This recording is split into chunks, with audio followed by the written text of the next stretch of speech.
13 militaires de l'armée congolaise sont condamnés à mort mardi dans le conflit à l'est de la République démocratique du Congo.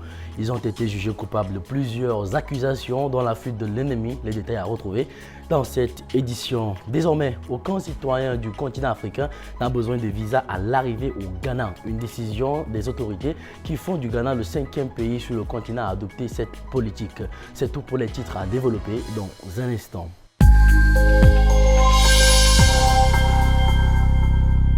Mesdames et messieurs, bonsoir et meilleurs vœux à toutes et à tous. Dans l'est de la République démocratique du Congo, au moins 13 militaires de l'armée congolaise engagés sur les lignes de front contre les rebelles du M23 ont été condamnés à mort mardi 31 décembre. Ils ont été reconnus coupables par le tribunal militaire de Butembo de plusieurs greffes, dont la fuite de l'ennemi, alors que l'avancée des rebelles du M23, soutenue par le Rwanda, se poursuit dans le sud du territoire de Lubero. Les 23 militaires des FARDC ont comparu devant la justice militaire lors d'audience à Lubero, centre à plus de 200 km au nord de Goma. Ces militaires étaient accusés de lâcheté, dissimulation, de punition de guerre, tentative de viol, vol, perte d'armes, violation des consignes et meurtre des civils. La sentence est tombée après 2 jours d'audience. Parmi les accusés, 13 ont écopé de la peine capitale. Selon le porte-parole de l'armée, le lieutenant-colonel Mark Yakuzai Mongba, le gouvernement a rétabli la peine de mort avril 2024. 4 ont été condamnés des peines d'emprisonnement allant de 2 à 10 ans. 6 ont été relaxés. Les militaires reconnus coupables doivent s'acquitter d'une amende de $150 000, mais puisqu'ils sont militaires, c'est l'État qui devra indemniser les parties civiles. Une décision qui réjouit Maître Kassaï Jacques, avocat du collectif des parties civiles. Une fois de plus, l'armée congolaise qualifie ce procès de pédagogie exemplaire. En juillet dernier, une 50aine de militaires avaient été condamnés à mort par la même cour pour fuite devant l'ennemi, alors que les combats se sont intensifiés entre les FARDC et le M23. Au Ghana, depuis ce 1er janvier, plus aucun citoyen du continent africain n'a présenté de visa à l'arrivée. Le pays rejoint donc la liste des 4 autres États du continent à avoir adopté une politique similaire. Le Rwanda, les Seychelles, la Gambie et le Bénin. La décision a été prise par le président sortant Nana Akufo-Addo pour notamment créer un marché unique homogène en Afrique. Un geste conforme aux objectifs de la zone de libre-échange continentale africaine afin de stimuler la croissance économique, la création d'emplois et l'éradication de la pauvreté. Voici comment en janvier 2024, le chef de l'État justifiait sa volonté d'exempter des visas à l'ensemble des Africains. Un an plus tard, et 5 jours seulement avant qu'il ne quitte ses fonctions, c'est donc chose faite. Le Ghana rejoint la liste très restreinte de 5 pays à garantir une entrée sans visa aux ressortissants de 54 pays du continent, les autres gouvernements africains préférant procéder par l'accord bilatéraux ou communautaire. Au-delà des retombées économiques positives espérées, émanant d'une augmentation du tourisme et des investissements continentaux, l'exemple des visas n'est pas sans risque. Pendant l'année de mise en place, le Ghana a notamment dû se pencher sur la question de la lutte contre les crimes transfrontalières et celle du renforcement des capacités administratives de son système d'immigration afin de garantir le bon déroulement de cette politique sans visa. Au Zimbabwe, la peine de mort est désormais abolie. Le président Emmerson Mnangagwa a promulgué ce mardi 31 décembre une loi historique interdisant cette sanction pour tous les crimes avec effet immédiat. Cette loi abolitionniste était attendue depuis longtemps. Le Zimbabwe n'avait plus procédé à des exécutions depuis 2005 grâce à un moratoire sur la peine de mort. Certes, les tribunaux continuaient de prononcer cette sentence pour des crimes comme le meurtre, la trahison ou le terrorisme. Mais en 2022, entre 0 et 3 exécutions seulement auraient été réalisées, selon Amnesty International.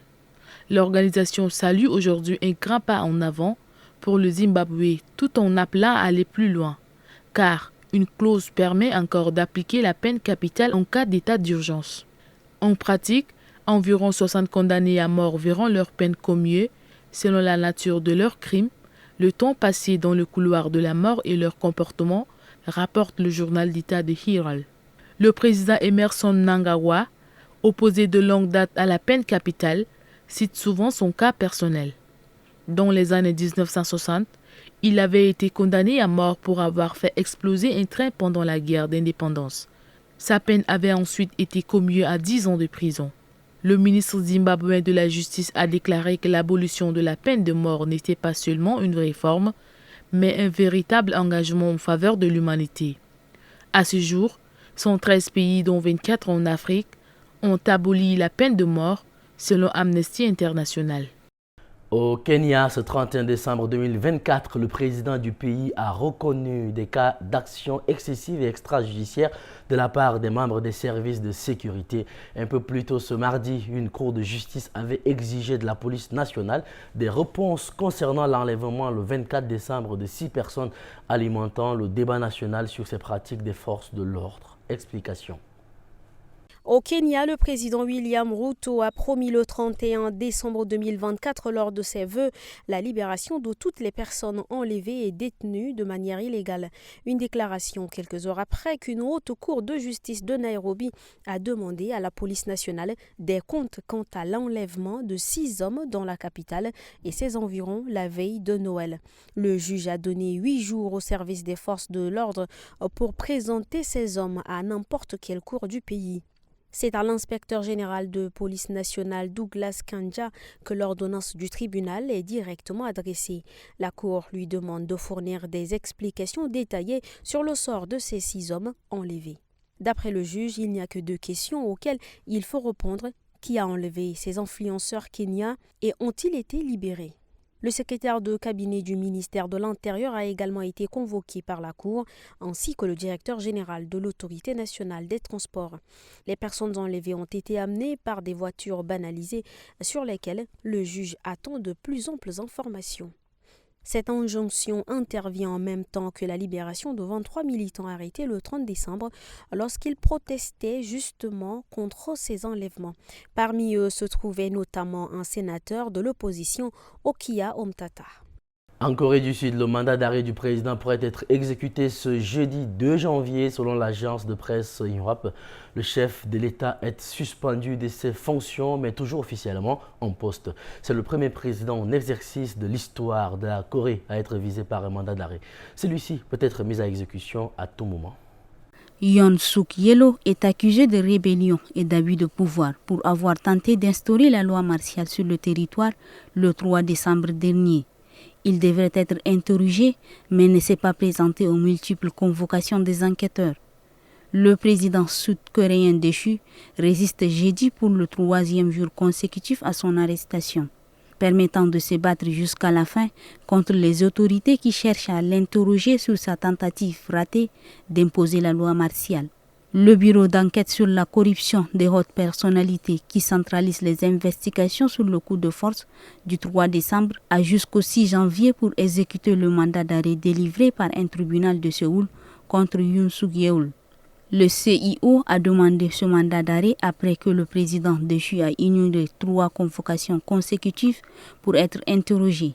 Le service de sécurité présidentielle invoquant le secret défense empêche par ailleurs les enquêteurs d'entrer au domicile et au bureau de Yoon Suk pour perquisitionner devant la résidence présidentielle dans le quartier de Hannam à Séoul. La tension monte.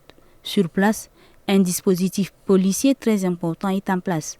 Depuis que le mandat d'arrêt a été lancé mardi, des partisans et des détracteurs de Yoon Suk manifestent quasiment en permanence près de sa résidence à Séoul, s'invectivant mutuellement par-dessus les policiers qui les séparent. Le mandat d'arrêt expire le 6 janvier prochain. Si Yoon est arrêté, les enquêteurs ont 48 heures pour obtenir un second mandat d'arrêt ou le libérer. C'est avec cette dernière information que nous mettons fin à cette édition. Mesdames et messieurs, merci de l'avoir suivi. Très bonne suite de programme sur Tchad Info TV, votre chaîne d'information.